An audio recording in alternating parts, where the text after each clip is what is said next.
did. So I will look for that and I'll share it. Perfect. So. Sounds good to me. And I think all my notifications are silenced. Hello, everybody. Welcome back to another episode of Rapid Results with Andrew Weiss. We have an amazing, inspiring, incredible guest today. Super excited to welcome you to Daniel Den. And in case you don't know who this Daniel guy is, he is a marketing and sales expert for nearly 2 decades, co-created the X Factor Effect methodology, has helped over 20,000 students and clients grow their businesses, and his framework, based on the principle that different is the new better, includes 9 pillars for business differentiation to become a market leader, a category, or queen. He's traveled the world with his family. He's the author of Ideas That Influence, a book designed to help business owners uncover their own wildly successful marketing ideas. He even sent me this amazing box, which if you haven't gotten yet, I highly recommend you do that. Go to his website to get a free plus shipping box.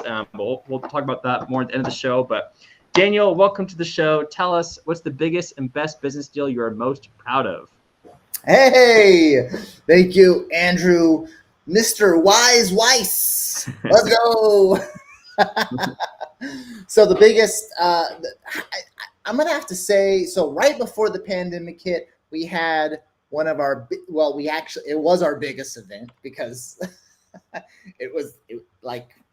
then the pandemic hit. So we had an event and we did it for 7,400 people down in Sao Paulo, Brazil. This was my business partner, Pedro Superti, and I and our team, 7,400 people.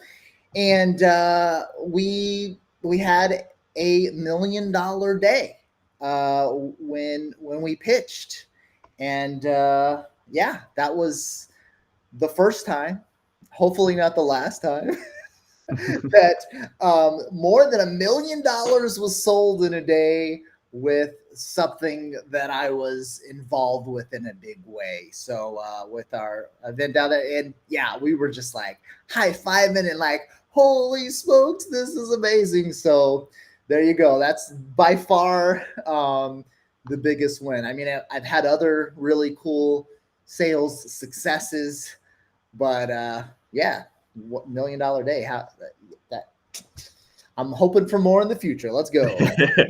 No, $1 million day. I mean, that's such an awesome feeling. I mean, I remember reading Russell Brunson's book on the traffic secrets or something like that, and him talking about how he's like, yeah, here I am thinking it's tough to make $1,000 a day. And I'm like, oh, then I did that. Then I made $100,000 a day. And now can I make $1 million a day? And so the fact that you're able to make in a day what some people don't make in their entire life is so awesome. And so here you are, you're Superman, you're top of the hill. I want to kind of go backwards from that because how the heck did you get 7,000 people to an attended event? Like, was it your first event and then you got lucky and then 7,000 people happened to show up? I mean, oh yeah, overnight success. I mean, we just woke up one day and 7,400 people. Yeah. So that was so let's see, about 12 years ago is when I started working with Pedro down in Brazil. So we have students across the world, but for the first years working with Pedro, most of our students came out of Brazil. Now we've got a lot more people, consuming our content and following our methodologies in English as well. But we started working, and then so 2017, we had our first event after having sold a lot of courses online. We were like, hey, these students, they want like an event, like they want to see each other, and instead of just talking in the Facebook groups. And so we were able to pull off 1,000-person event in 2017, and then 2018 it was 2,500 people, if I remember correctly. And then 2019 was around 4,500 people. And then 2020, right before the pandemic hit, 7,400 people. And so every single year we were selling more and more courses, getting more and more coaching groups together. And then it was like every year we would have that like big event. And we kept on growing, a massive following. all around the concept of being different. Our whole thing is the X Factor effect methodology. And so we grew this movement of business owners and entrepreneurs who think differently, that want to do things differently, and that believe that doing things differently in a way that your dream customers love is the path to market leadership. In other words, you don't become a market leader or a category king or a category queen by copying your competition. You do it by differentiating yourself to the point where your competitors start to look to you for inspiration, because you're attracting the boatload of the dream customers, because you're creating offers and products and services and experiences that your dream customers love. And so we were able to grow this big movement across all of our social media channels. We had about 2 million followers. And then, that made it a lot easier to sell tickets to events when you have some raving fans, as many would say. No, that makes a lot of sense. So what about so going from 20,000 students that you've helped? You said 2 million people across your communities, 20,000 students. What did that kind of hockey stick growth look like? I mean, did you help 5 students, then they all told 5 people about you? Did you help 100 students right off the bat, and they all told 10 people about you? What was your journey to like helping those first 20,000 clients? Yeah, so the journey, like around 2012, we sold a really cheap product, and it was 97 Brazilian reals, which at the time, the exchange rate was about 3 Brazilian reals to $1. So we're talking about like a $30 info product. And we sold that, and we sold right around 2,000 copies. Yeah, that's right. Right around 2,000 copies, because I remember we did right around 200,000 Brazilian reals. So around, $70,000 in sales. And so that was the start. A really cheap, like low ticket tripwire, basically. And with those 2,000 students under our belt, we learned through that info product that people really liked when we talked about doing things differently, because all across the world we run into this problem that sometimes, like, we run into price wars, we run into people that want to just straight up copy what Andrew Weiss is doing, and we get copycat competition all across the world. But in Brazil, it's a little bit worse. Not like worse, but it is worse. Worse to the point where, let's say Andrew Weiss opens up a gym, and it's super successful. Everybody in the neighborhood's like, man, Andrew's gym, we're looking like super buff, like handsome dudes, just like Andrew. Like, everybody's loving it, and his wife's there, and like they're amazing. And then what'll happen is somebody right next door, we're not talking about like a mile away, but down in Brazil, sometimes it is right next door.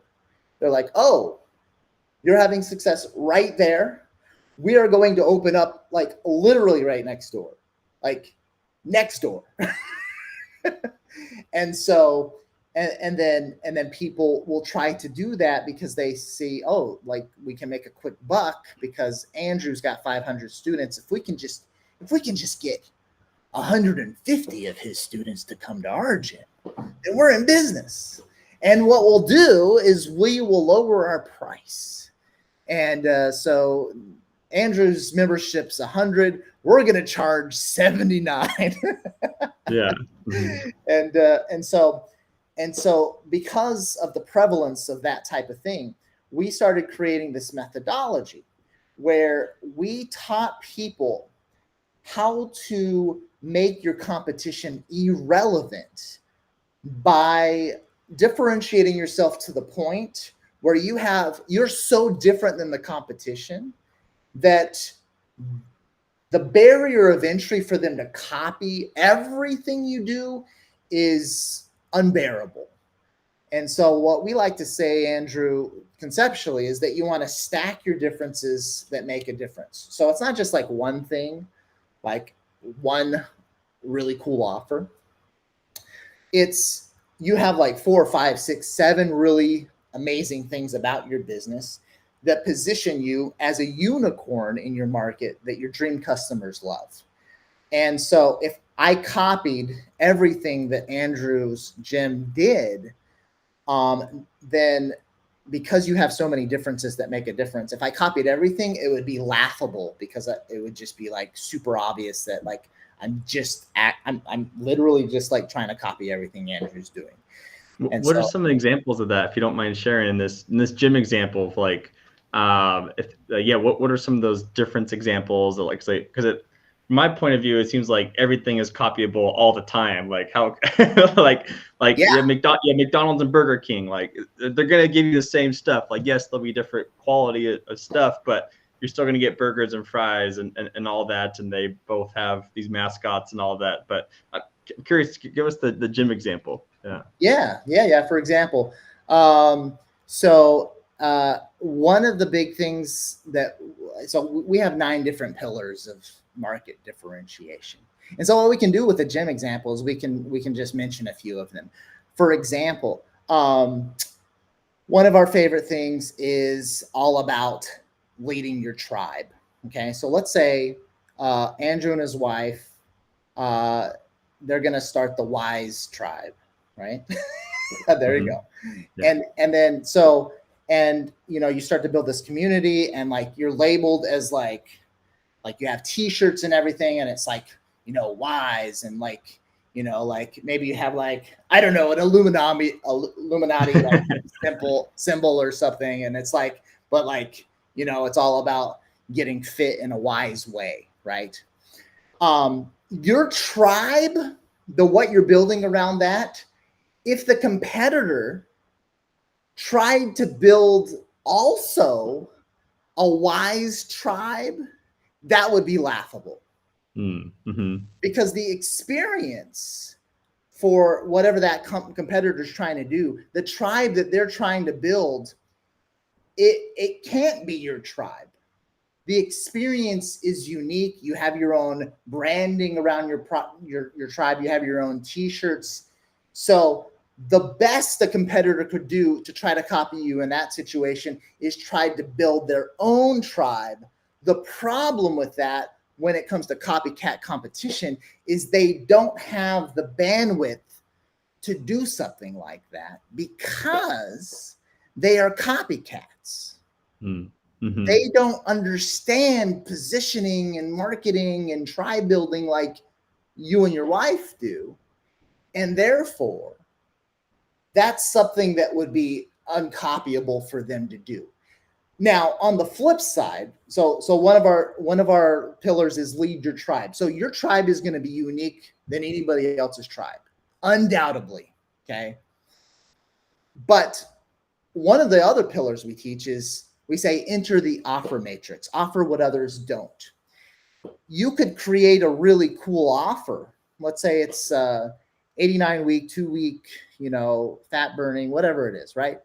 And people love it. They're eating it up. And your competition, the competitor that opens up next door, they could theoretically say, oh, we also have an $89 2-week fat burner, thing, right?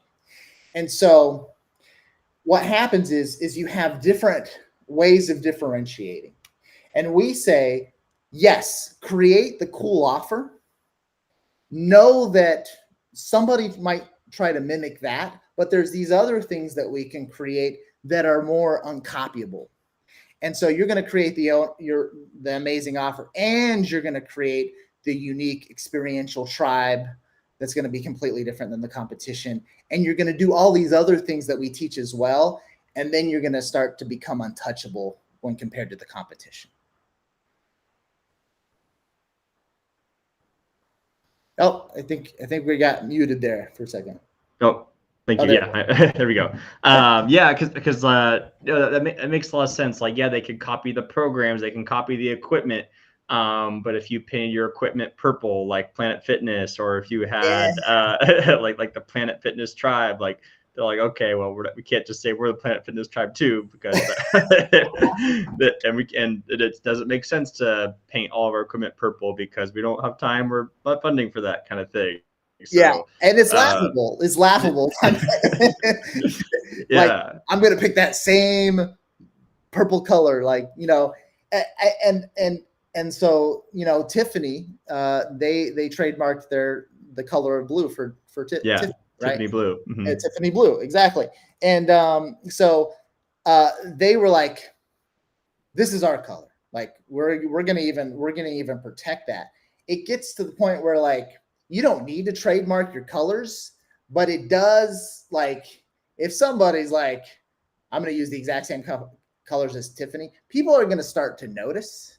And then it's like, dude, like, you literally, you're just trying to be Tiffany. And when we mimic the market leaders, then what happens, the perception because in the concept of positioning, people usually only have the mental capacity to remember the best in the market or the second best in the market when it comes to the market leaders. And so if somebody is seeing that, oh, this gym is just copying and trying to do everything this gym, then they're just gonna all eyes be on the gym that's being mimicked. Gotcha. No, that makes a lot of sense. And then I'm curious, 'cause a lot of like coaches and business owners are watching this. So what about differentiating yourself from the coaching space? Because it seems like all coaches are like, I have a 6-week program. No, I have a 6-week program. Join the Andrew tribe. No, join the Johnny tribe. No, I'll Join give you the Daniel tribe. join the Daniel tribe. So yeah, like, it seems like, I mean, even nowadays, it seems like all the coaching programs are offering the same thing all the time. Like, oh, you get group coaching support, plus access to an online course, plus you get email support, blah, blah, blah. So I'm curious your thoughts on this, on differentiating yourself in the coaching space, for example. Yeah, and that's why, so we specifically, we knew that we needed to name our own methodologies, and we needed to, acknowledge when other people would teach similar things, but teach it in our own way and teach it and name it in our own way. I think the biggest mistake that coaches make when they're trying to attract clients is they commoditize themselves, and they'll say, I am a blank coach, right? I don't introduce myself that way. So at the end of the day, I am a high-level strategic business coach. If I'm talking to somebody that it doesn't matter to me when they're like I know they're never going to be a client and they're asking what I do, I will give the generic commoditized answer, because that doesn't matter if I get put in a box. Oh, Daniel's a business coach. Okay, he's a strategic business coach. Okay, that doesn't matter to my non-customers, but to my dream customers, it does matter, and my messaging matters. And we actually talk about this in Ideas That Influence. It's all about your messaging. And so I'm going to, differentiate myself and talk about the fact that, I am the co-creator of the X Factor Effect methodology. That's all about breaking through the noise and all about helping you become that market leader that your dream customers want to buy from. And then me saying that versus me saying, oh, I'm a strategic business coach, that's a world of difference. And the biggest reason why, conceptually, so if I label myself as a strategic business coach or a weight loss coach or whatever it is, a relationship coach, if I say those words, what happens is, and I want everybody that's in coaching right now to imagine a big barrel of green apples, okay? Everybody that appears to be a green apple in this big barrel of green apples, they, with their messaging, they are saying, I am blank coach. I am a strategic business coach. Okay. Everybody else that says something similar to that, they're going to be labeled as green apples. But when Andrew or I is the one person that chooses with my messaging not to use those words, and we say something like, I'm the creator of the X Factor Effect methodology, and that's why this helps you, etc. Then I no longer am labeled as a green apple in this big barrel of green apples. Instead, I get to be labeled as a red apple. And I get to be one of the few red apples amongst a sea of green apples. If you can imagine one red apple in a big bucket of green apples. And then what happens is because I'm clearly still an apple, but different in a desirable way, I end up eating up a lot of the market share simply because I stand out and look different to the competition. I love that. That makes a lot of sense. It's just like, it's also a more tangible thing versus like a blanket statement kind of thing. So rather than saying you're a fitness coach, you're saying I created the Andrew methodology of losing 30 pounds in 40 days kind of thing. So is that, am I correctly summarizing what you talked about? Yeah, as sexy as you can do that with your messaging, and as long as it resonates. And sometimes we have to test, and we're like, okay, what's gonna stick? And and that's why ideas that influence is so important. Okay, we want those big, bold, and wildly successful marketing concepts that stick in people's minds, because the truth is, our dream customers, they're exposed, according to a recent Forbes article, to about 4,000 to 10,000 different marketing pieces every single day, like ads, marketing pieces, things vying for our dream customers' attention. 4,000 to 10,000 per day. Yeah, like, well, and for you in New York, if you just go to Times Square, then like it's like 20,000 minutes you've been exposed to like 1,000. So yeah. It makes sense. Yeah. Like if you spin around in a circle on Times Square, like there you go. That's 2,000 different things that just were trying to capture your attention all at once. So yeah. But yeah, with all the different things on the internet and like just driving around, like, yeah, there's 4,000 to 10,000, according to Forbes, different things vying for our attention every single day, trying to capture our attention. And the question, Andrew, is what is the one thing that caught your attention yesterday? Because the answer is usually nothing or one with so much noise that's going on. And so I ask people this, and sometimes they're like, yeah, there was this one thing and it really stood out. And it's always something like sticky, different, interesting. And that's the type of thing that we need to do to differentiate ourselves inside of our markets. We want to be that one big, bold, sticky, wildly interesting thing that stands out to our dream customers today. No, I love that. And so, yeah, we've talked a little bit about marketing strategies. We've talked about differentiating yourself, standing out. I want to get into mindset a little bit. So tell me a little bit about how did you generate a mindset going, I'm going to develop a multi-million-dollar company. I'm going to launch several million-dollar businesses. I'm going to do $1 million in a day. How did you help cultivate that great mindset to even go after those huge goals in the first place? That's the mindset question.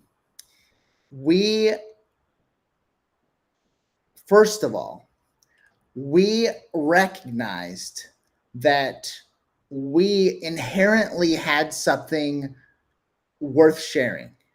We inherently had something different that would help people. I mean, Zig Ziglar says, help enough people get what they want and you get what you want, right? We knew that we had something different and desirable enough that could really help people enough that we needed to take the message worldwide. We just so happened to choose a blue ocean because in Brazil at the time, 12 years ago, nobody was talking about this stuff. When I say nobody, I mean nobody. We were the first. So there's a really old book I think it was written in 82 or something like that, which would be like, it's actually right. If I'm correct, it was like right around when I was born. So I was born in 82, and I think the book was written in 82. It's called Differentiate or Die. And so in English, people have been talking about the need for differentiation for decades. And in the 80s, super important. In 2024, way more important, right? Because it's harder and harder and harder to break through the noise because everybody has a voice. But in Brazil, nobody was talking about it. Nobody. So we said, great. We can fine tune our messaging. We can share, and then we can really help people. And we can use this blue ocean as a testing ground for our methodologies, fine tune it over the years, and then we can take it to the English speaking market. And by the time we take it to the English speaking market, then we will have messaging and ideas that are different than what's being taught out there. And that's why, I mean, if you go and you read a book like Differentiate or Die, you're going to love it. If you go and read the Blue Ocean strategy books, you're going to love it. And then you go and you learn from us, and then it's complementary because we're teaching additional concepts that go along with the concepts that they teach because we have our own methodology and our own take on differentiating. And we believe we have easier ways for people to differentiate and break through the noise. And so my encouragement for people is get out there with the right mindset that as quickly as possible, you are going to find your own unique mechanism that your dream customers are going to love. Now, this might take you working with customers for 6 months or a year to like fine tune it, the messaging and your methodology. But once you have it, when you can get to the point where you feel bad not sharing it, that's the mindset that you want to get to. Can you get to that point where you feel bad not being loud? And that's why I'm loud about this, about Ideas That Influence, because I feel like I got to the point with Ideas That Influence, the book and the box experience, where it's so good that I actually feel bad if I don't tell people about it. And that's a great mindset to get to. If you like, because sometimes we get in our own way and we get afraid about being loud. Well, if you're guilty about not getting loud, then it makes it easier to get loud about something because you know you have something worth sharing. No, I love that inspiration of just finding an opportunity, finding a problem in an interesting market. And then, yeah, how did you get involved in the Brazil market in the first place? Was that just through Pedro, or like, because you live in Tampa, but have you always been in the U.S.? I mean, how does one person randomly pick a market in Brazil? Yeah, so I used to be a Mormon missionary and lived in Brazil from 2002 to 2004. I don't participate as much in the church anymore, but I did when I was in 2002 to 2004. I learned Portuguese, preaching to people the gospel of Jesus Christ. And while I was there, I noticed, and I was 19 to 21 at the time. So I noticed that it's a completely different world. And there was a big lack of good business practices and good marketing, good sales going on where I was at in Brazil. And that stuck with me in the back of my mind. And I was like, one day I think maybe I'll do something.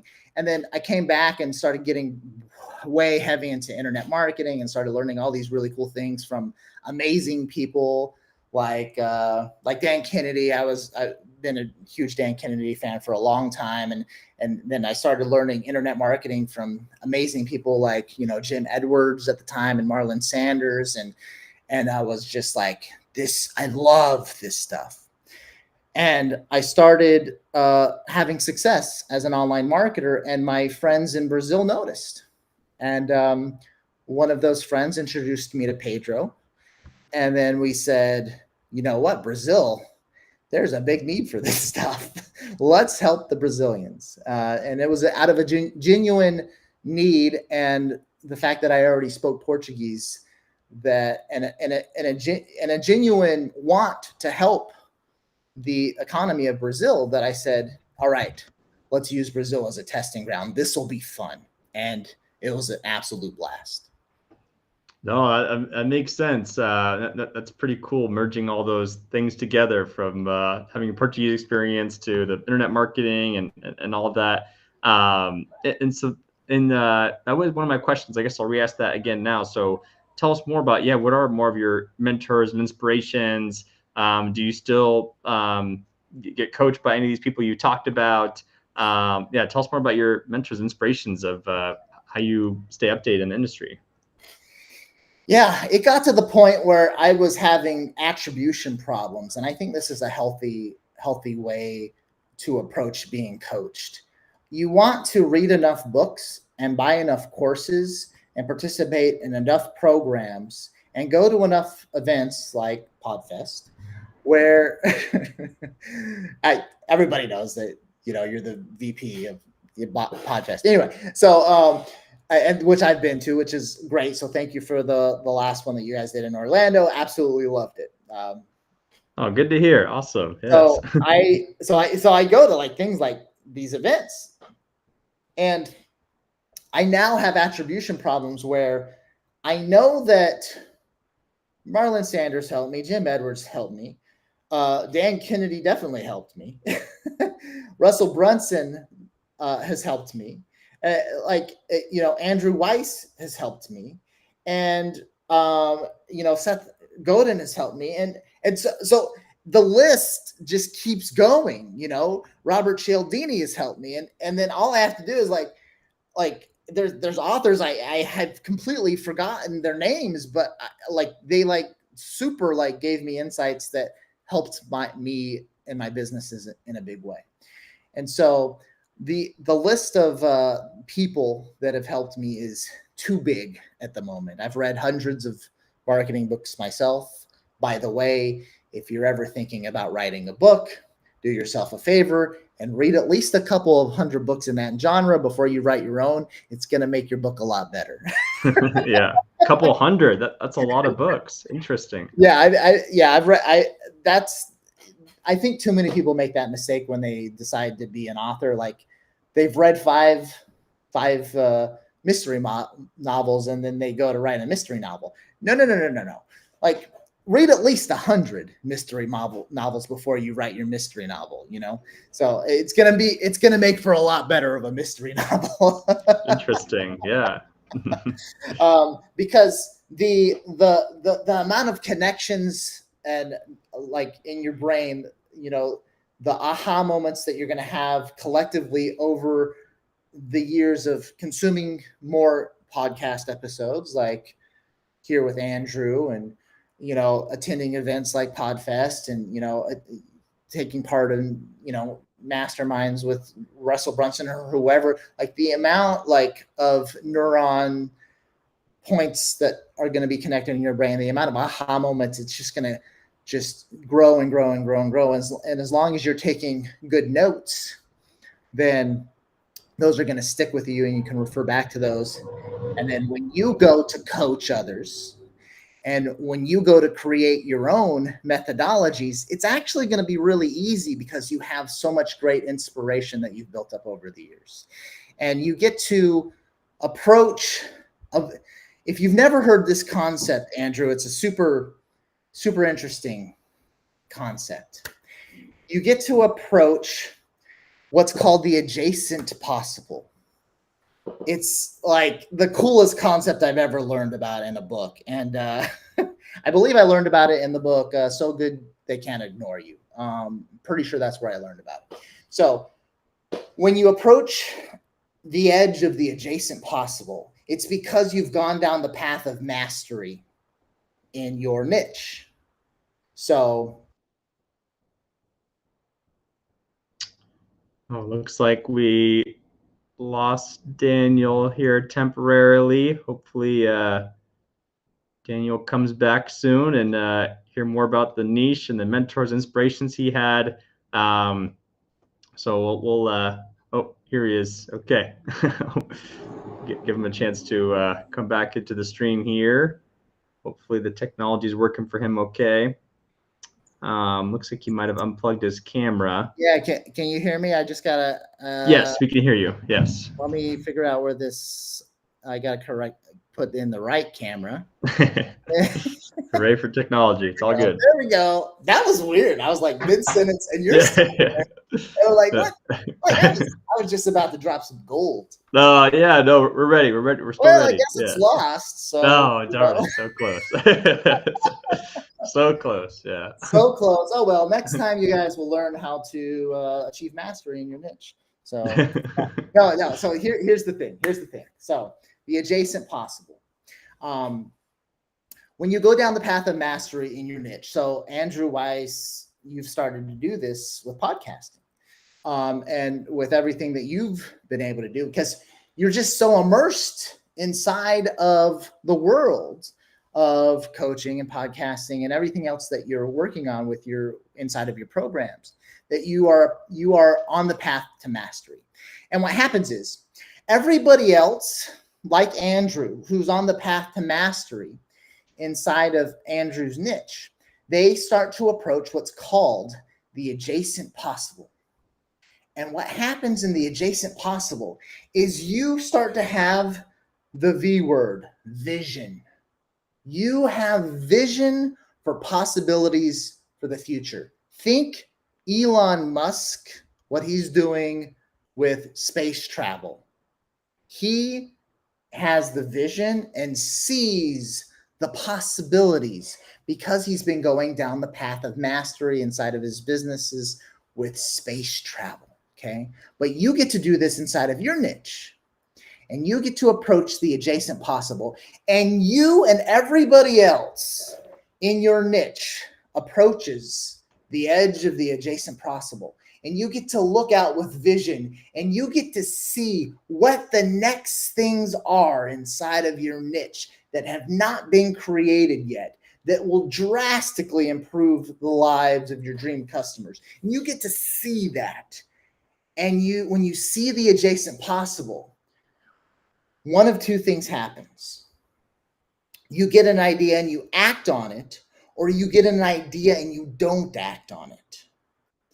And everybody that gets the same similar idea that did not act on it is going to say what?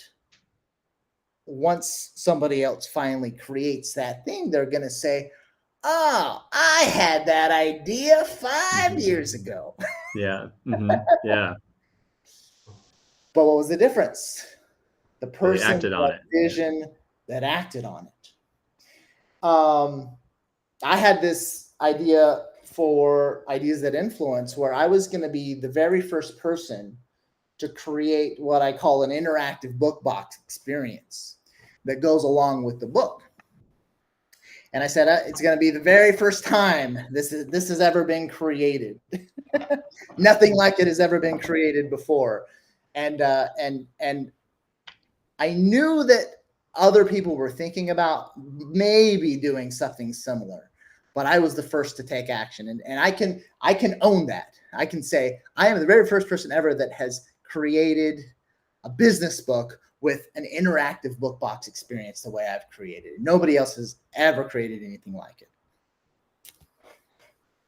So to sum this up, the adjacent possible, hopefully this gets people fired up. Hopefully this gets people like thinking like, oh, okay. So when it comes to differentiation, when it comes to market leadership, when it comes to having vision, when it comes to making real change in the world, if I go down the path of mastery and approach the adjacent possible, then that's where I will get the best, newest ideas for what can be created next that my dream customers will love. Let's take PodFest for example. Before PodFest, there wasn't PodFest. But some really smart people inside of the podcasting industry said, let's create this thing. Let's make it a party and let's call it Podfest. And let's be the first to create the Podfest, the big party for podcasting. Somebody approached the Adjacent Possible, saw the vision and took action, and Podfest was born. And now it's a super popular podcasting event that people love. Oh no, the idea was taken. It was acted upon. That's okay. Whatever niche you're working inside, the next new thing is going to be created next month and next year and over the next 5 years. And you can still participate in that. And then as you do so, you make the world a richer and richer place. And the opposite of that is when you just try to copy, because when you try to copy, what happens is you rob value from those that you're copying from. If I create the same offers that Andrew has created, like word for word, like I'm ripping off his copy and I'm like creating like the exact same type of thing, I am stealing from Andrew and I am making the world a worse place because I'm causing price wars and I'm being destructive. I'm robbing value from the world. The opposite of that is I'm going to be an innovator that does things differently, that figures out what my dream customers want that hasn't been created yet. And I'm going to go out and be one of the first to do so. I love that. And just another visual way I've heard about this before too, is like, imagine you're like a hedgehog, as far as like it's like covered in spikes, and that you're so differentiated that nothing can affect you because you're already protecting yourself so well, kind of thing. And so I like that. I'm gonna have to steal that one. No, steal it. Yeah, go for it. I stole it from Jeff Gauss and John Chang, my business mentors and friends from the Oregon Business Academy. And so, yeah, you kept talking about this thing, vision. And what I've learned too is that a lot of people seem to lack vision or lack conviction in their vision, or lack what they want their vision to be. So what is your vision? Like, tell us a good example of a vision, because I'm sure you spent a lot of time and effort and work into coming up with your own vision. What does yours look like? My vision, and you know, this does not happen overnight. This was years and years of working with people and affecting people's lives in positive ways. My vision is that I've grown to learn that one of the big differences between the countries in the world with low GDPs and with high GDPs is that the amount of exchange is very low. Like, people are exchanging money less in low GDP countries. I solidified this this worldview by going on cruises, and I would get off, I would go to Mexico, and then I'd go to Honduras, and then we go to, any one of those Caribbean islands. I forget lots of the names. And every single time I would get off the boat, I would see the same stuff. Like, and I'm not saying like it was like the exact same, but it was like so like very similarly the same that it felt like it was the same. Like, it's like, this is the same stuff from Mexico, and now I'm seeing it here, and like, why? And what I realized is, when it comes to exchange and when it comes to value creation, is that when I create something really, really, really cool that my dream customers want, then I affect the economy in a positive way because more money starts exchanging hands. And when you get off of, next time you go on a cruise and you spend very little at the port, remember that if there was something there that would have compelled you to spend the $500 or $1,000 or $2,000 or $3,000, that you may or may not have bought, you may or may not have exchanged. And if you didn't, somebody else would have, because there is enough money floating around with all those people getting off those boats, where if there were more offers where people wanted to spend their money on those offers, then more money would be exchanging hands. And so when it comes to innovation, differentiation, vision, changing the world, the more we innovate, the more money exchanges hands, and the more I get to exchange with Andrew, Andrew exchanges with me, and the richer I'm making Andrew, and the richer Andrew is making me. And then eventually we can all get to the point where when Elon Musk says, hey, you can go on a 2-week trip to Mars and check it out, and it's only $1 million. And then Andrew's like, hell yeah. Like, that's totally worth $1 million. And it's because there's Andrew, and then there's tons of other people in the world that are like, dude, $1 million is a bargain. And like, so we're exchanging our $1 million to go on the trip to Mars. And then, but we also have amazing things that people want, and they're spending $1 million with us. And that's how the GDP grows. And so that's been my vision recently, is that as we differentiate, as we create really cool offers that our dream customers want, we affect the economy in a positive way, because we help more money exchange hands.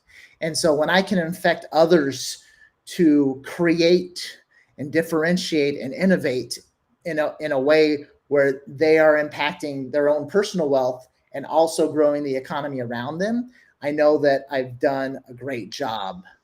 And I think we can all make the world an extremely richer place, which it already is, but it can be much more rich. And that goes back to mindset as well, growth mentality versus fixed mentality. But that's my vision. And it's been a vision that I've grown over the years based off of my experiences. No, I love that. And not many people say their vision is to literally change the GDP of a country. So that's pretty epic and awesome, of how big you're thinking and how big a difference you want to make. So that's super awesome. And so it's rare that those GDPs dip. So the growth is inevitable. Like all these GDPs, for the most part, are growing. Sometimes you'll see a country dip, but for the most part, like, the whole world is getting richer. And so whenever people are like, there's no money, and fixed mindset, it's just not true. You just have to look at the big picture, and the world is getting richer.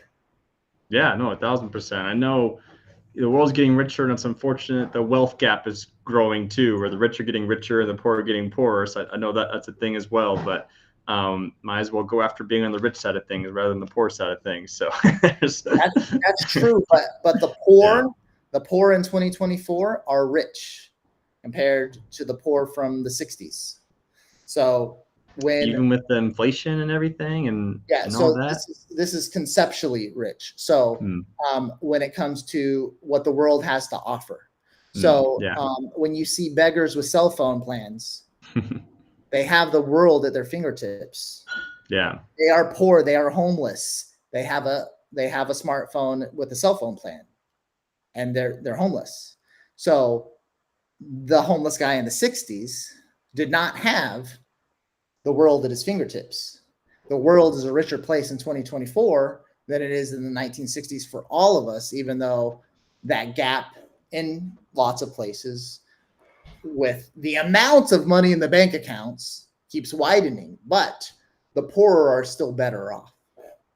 No, that makes sense. And that's a good perspective too. And just a reminder too, like, more access to clean water, more access to better, safer cities, and just like that. And so remembering that as well.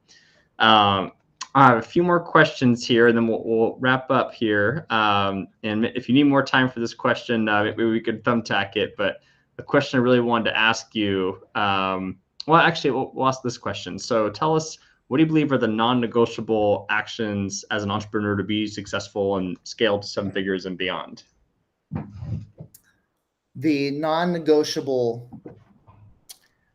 I would say, is to follow the concept that we teach, that different is the new better. Mm-hmm. So the concept with different is the new better is this. Decades ago, you could win having better quality. Okay.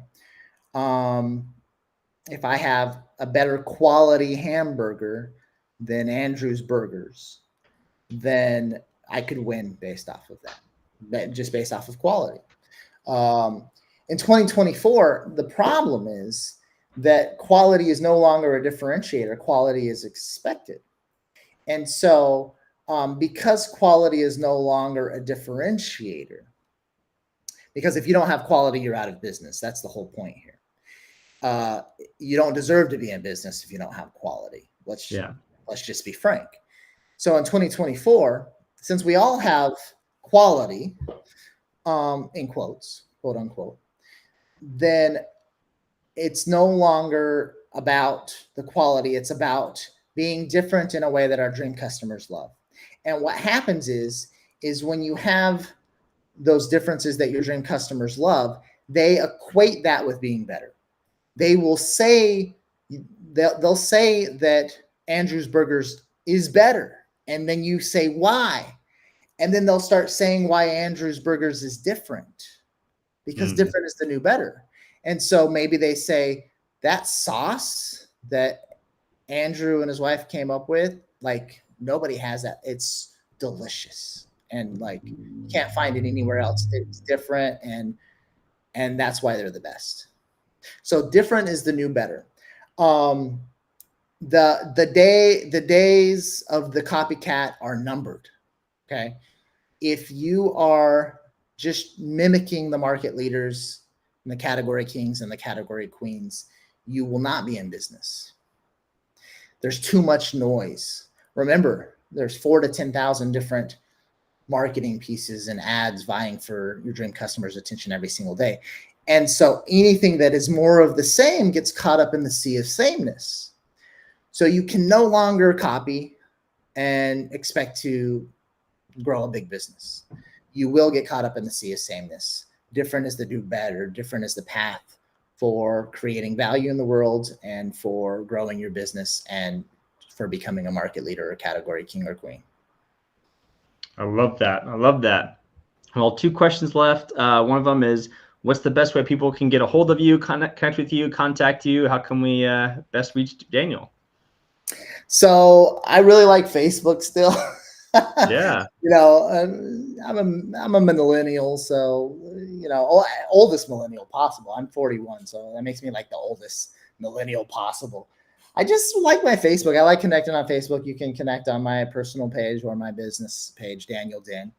And then, but then in 2024, the best way to like really get the relationship going with me is to grab a copy of Ideas That Influence and the book and the box experience. So there's 5 experience envelopes that you get to open at certain points in the book.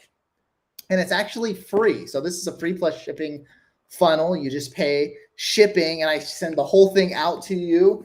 And you can grab that at bigideasbox.com, bigideasbox.com. And you can grab that. And that's going to help you with those differentiated, big, bold, sticky, and wildly successful marketing ideas that break through the noise. No, I love that. No, thank you, Daniel. And yeah, I definitely want to second what Daniel said. Like this box experience is definitely one of the coolest things I've ever gotten. And he sent me this just for being a host. And so I can't imagine how well he also treats his customers and clients and making sure that they're all taken care of. From like, there's like a folder that says start here, another folder that says don't open this until you're through start here. So this is I'm very excited to go through this and keep you updated on this. So the last question is, and in case you haven't said enough, but what's the one takeaway you want someone to have from this interview today? Yeah, the one, I mean, we had so many like different things. Like, so whatever stuck out in your mind, go with it, take action off of that one thing. I really like probably the biggest aha moment I've had with, so like, it's around 300 books that I've read, marketing books, marketing and business books. And the whole concept about approaching the adjacent possible, like that is like the key. So sometimes we get frustrated in business because we're part of the 20% that's lazy, right? When we need to be more part of the 80% that's like taking action, well, I guess it's kind of flipped, right? I said that backwards. It's like 20% that are taking massive action and like 80% that aren't doing anything. So we're part of the 80%, and like we want a big business. We want that $1 million plus business. And we're part of the 80% that's like not doing much. But the 20%, they are the ones that understand, like, hey, we got to go down the path of mastery. We got to do things differently. We got to make things that people love, right? So we need to be part of that 20%, and we need to start approaching the adjacent possible, because there are people in your niche right now that are approaching the adjacent possible and you're not there yet. And that's why you like the vision for the bigger ideas to differentiate so that you can have the big business. So go down the path of mastery, and that will lead you to market leadership. I love that. And we're definitely getting a lot of comments in the chat about people appreciating your advice, Daniel. So thank you so much for dropping all the gold microphones, all the gold nuggets today. This has been so amazing. If you get the chance, definitely connect with Daniel. Definitely get his box. I'm super excited to go through it. And thank you all for listening in. We'll see you all next time for the next episode of Rapid Results. So take care, everyone. Thank you, Andrew.